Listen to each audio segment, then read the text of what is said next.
Go to Google and search for swiper.js. Then go to the demos.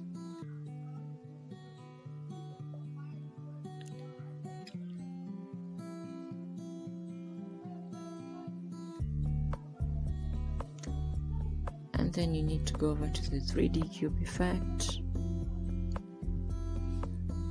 Then this is how it looks. So then you need the source code, so you need to click on the source code, go to GitHub and copy everything.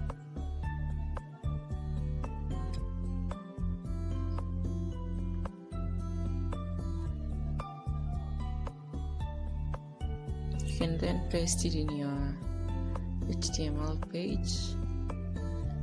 Then replace the images with your own. Then go over to the script and then set the looping into true. Loop enables it to scroll continuously, such that the first image from the last, then back to the first, and then you can also change this to bring your fading effect. Change it to fade, the effect to fade, and whenever you scroll, it'll fade in nicely.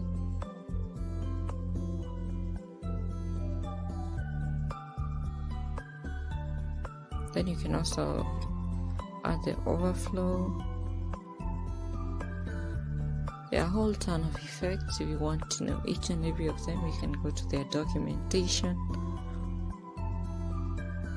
You can also add a cover flow effect,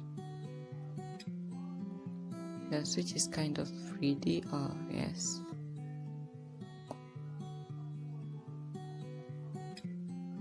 You can see how well they're coming in. So thanks for watching.